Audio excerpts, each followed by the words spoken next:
Hello guys, welcome to ആ Sunday vlog. അപ്പോൾ ഇന്നലെ പുലർച്ചെ 2:30 ആയപ്പം ഞങ്ങൾ വീട്ടിലേക്ക് എത്തി. അങ്ങനെ അതിൻ്റെ വീഡിയോ ഞാൻ ഇന്നലെയാണെങ്കിൽ ഞങ്ങളുടെ യൂട്യൂബ് ചാനലിൽ പോസ്റ്റ് ചെയ്തിട്ടുണ്ട്. ആരും കണ്ടിട്ടില്ലെങ്കിൽ ആ വീഡിയോ കാണാൻ മറക്കരുത്. അങ്ങനെ ഇന്നത്തെ ഞങ്ങളുടെ പരിപാടി ഫസ്റ്റ് തന്നെ ഞങ്ങൾ എല്ലാവരും കൂടി പള്ളിയിലേക്ക് പോവാണ്. കുട്ടനാണെങ്കിൽ നല്ല ഉറക്കമായിരുന്നു, അതുകൊണ്ട് ഇന്നലെ ഞങ്ങൾ അവനെ ഡിസ്റ്റർബ് ചെയ്യാനൊന്നും പോയില്ല. അപ്പോൾ പപ്പായുടെയും മമ്മിയുടെയും കൂടെ താഴത്തെ ബെഡ്റൂമിലാണ് അവൻ കിടക്കുന്നത്. ഇന്നലെ വന്ന വശം തന്നെ അവനെ ഉണർത്തി കഴിഞ്ഞാൽ പിന്നെ അവൻ ഉറങ്ങില്ല, നമ്മളെ ഉറക്കില്ല. ഉണർന്നു കഴിഞ്ഞാൽ പിന്നെ അവനാണെങ്കിൽ താഴെ കിടക്കത്തില്ല, അവൻ്റെ ഡാഡയുടെ കൂടെ കിടക്കുകയുള്ളൂ. അങ്ങനെ ഇച്ചായനും ഇച്ചൂട്ടിനും എണ്ണീറ്റും ഞങ്ങൾ ഇനി പെട്ടെന്ന് റെഡി ആയിട്ട് പള്ളിയിലോട്ട് പോവാണ്. താഴെയാണെങ്കിൽ പപ്പായും മമ്മിയും എബിക്കുട്ടനും എണ്ണീറ്റു.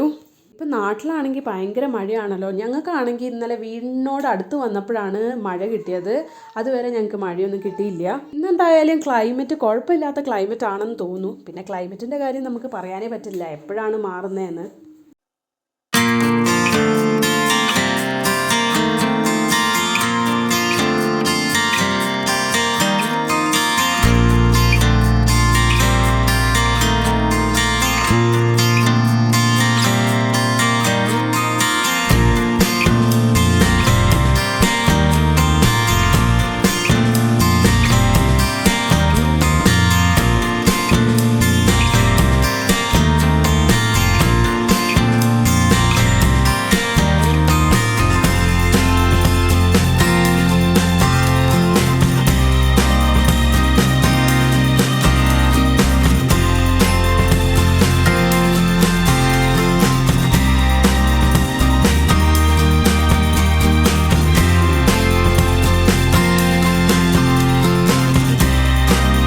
അങ്ങനെ പള്ളിയിലെ കുർബാനയൊക്കെ കഴിഞ്ഞു. ഇനി ഞങ്ങൾ കഞ്ഞി കുടിക്കാൻ പോവാണ്.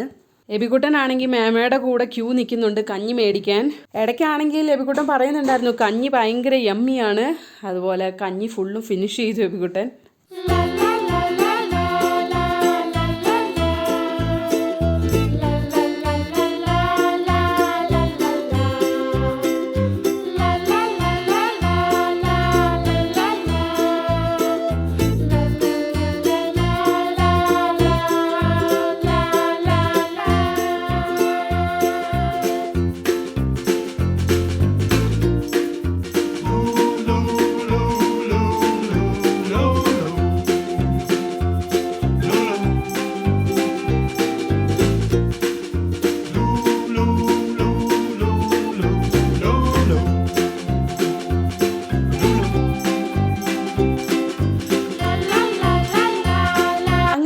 പള്ളിയിൽ നിന്ന് കഞ്ഞിയൊക്കെ കുടിച്ചിട്ട് പപ്പായും മമ്മിയുടെ കല്ലറയിലേക്ക് പോയിട്ട് തിരി കത്തിച്ച് പ്രാർത്ഥിച്ചു.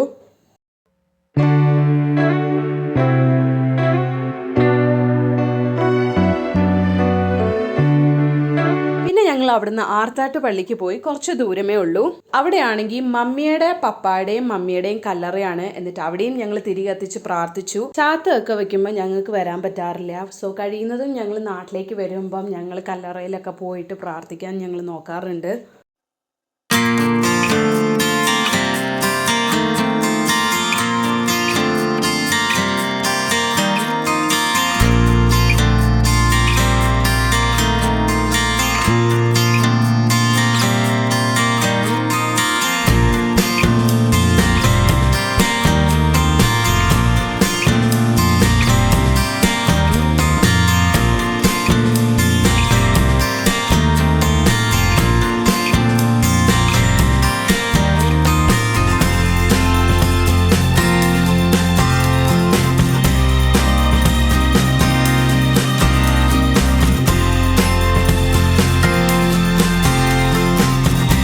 ഞങ്ങൾ അവിടുന്ന് പേപ്പൻ്റെ വീട്ടിലേക്ക് പോയി.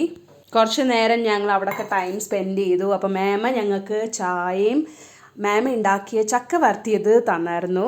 കുറേ ആയി ചക്ക വരട്ടിയത് കഴിച്ചിട്ട്, ഭയങ്കര ടേസ്റ്റായിരുന്നു.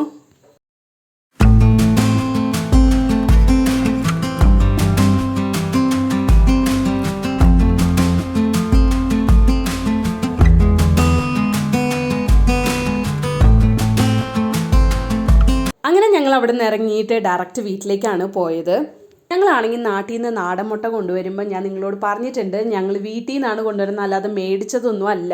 പപ്പയാണെങ്കിൽ കോഴീനെ വളർത്തുന്നുണ്ട്, വീട്ടിൽ വളർത്തുന്നുണ്ടെന്ന് ഞാൻ നിങ്ങളോടൊരു വീഡിയോയിൽ പറഞ്ഞിട്ടുണ്ട്. നെക്സ്റ്റ് ടൈം തൃശ്ശൂർ പോകുമ്പം അത് നിങ്ങളെ കാണിക്കുന്നതാണെന്നും കൂടി ഞാൻ പറഞ്ഞിട്ടുണ്ടായിരുന്നു. സോ യെസ്, ഇന്ന് ഞാൻ നിങ്ങളെ അത് കാണിക്കുന്നതാണ്. അപ്പോൾ ഇതിൻ്റെ കൂടാണെങ്കിൽ ടെറസിലാണ് വെച്ചിരിക്കുന്നത്. അവിടെ ഷീറ്റ് ഇട്ടിട്ടുണ്ട്, അതുകൊണ്ട് മഴയൊന്നും നനയില്ല. ഇതിൻ്റെ കാര്യങ്ങളെല്ലാം ഞാൻ പറയുന്നതിനെക്കാട്ടിലും പപ്പായോടെല്ലാം നമുക്ക് ചോദിച്ചറിയാം. ഇത് എവിടുന്ന് അടി മേടിച്ചത് കൂട്? മണ്ണത്തീന. എത്ര? 10 കോഴിയാ? 10 കോഴിയാ? എത്ര കൂടിന് പറഞ്ഞേ? 6500 രൂപ. കോഴി 180. 3 മാസത്തെ കോഴിക്ക് 180. ഒരു കോഴിക്ക് 180 രൂപ. അത് 3 മാസത്തെ കോഴിയാകുമ്പോൾ 300 രൂപ. 4 മാസം ആകുമ്പോൾ. ഇത് എത്ര മാസം കഴിഞ്ഞ് മുട്ടയിടുക? 5 മാസം കഴിഞ്ഞ് മുട്ടയിടും. ഇതിപ്പോ എത്ര മാസം കോഴിയാ? ഇതിപ്പോ 3 മാസം കഴിഞ്ഞ് മുട്ടയിട്ട് തുടങ്ങി. മുട്ടയിട്ട് തുടങ്ങിയിട്ട് 3 മാസമായി. അപ്പോൾ 6 മാസമായി. ഇവര് ഒരു മുട്ടക്കാലം കഴിഞ്ഞു. മുട്ട പൊട്ടും.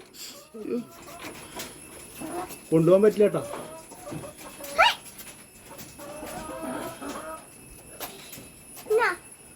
കപ്പിൽ വെക്കുമ്പോളെ കപ്പ് ഇരിക്കുന്നത് കപ്പിൽ വെക്കും. അതായിരിക്കും വെള്ള മേലെ. അപ്പോൾ ഇതാണ് ഞങ്ങളുടെ ഡാഡിയുടെ ചെറിയൊരു സംരംഭം.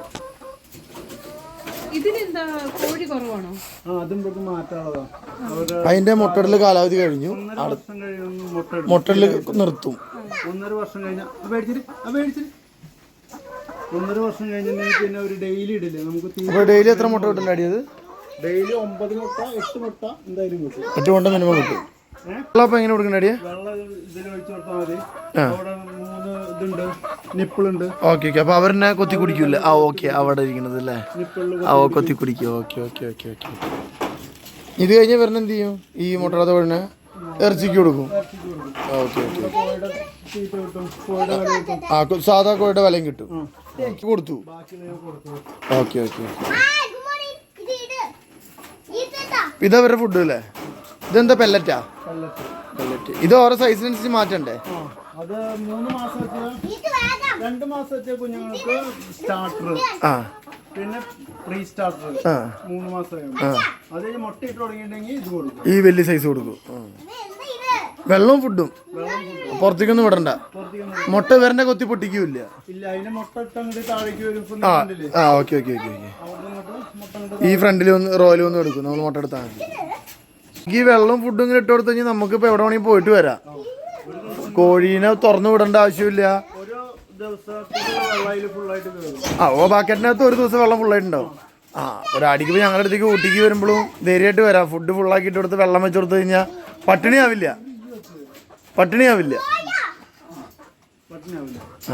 ആരും ധൈര്യമുണ്ട്. ആരും ചോറ് വെച്ചെടുക്കാനോ തുറന്നെടുക്കാനോ പോകേണ്ട ആവശ്യമില്ല. കാക്കി എടുത്തോണ്ട് പോവില്ല. നെറ്റുള്ള കാരണം കാക്കി എടുത്തോണ്ട് പോവില്ല. അപ്പൊ ആ ധൈര്യമുണ്ട്. പിന്നെ ഇവിടെ ഫുള്ള് അടിത്ത് മറച്ചു അല്ലേ? കാക്കി ഒന്നും വന്ന് ബുദ്ധിമുട്ടിക്കൂല്ല. സോ ഇന്നത്തെ വീഡിയോ ഇത്രയേ ഉള്ളൂ ഗായ്സ്. എല്ലാവരും ഞങ്ങളുടെ ചാനൽ ലൈക്ക് ചെയ്യാനും ഷെയർ ചെയ്യാനും സബ്സ്ക്രൈബ് ചെയ്യാനും മറക്കരുത്. ഇനി അടുത്ത പുതിയ ഇൻട്രസ്റ്റിംഗ് വീഡിയോ ആയിട്ട് വരുന്നവരെ ടിൽ ദെൻ ബൈ.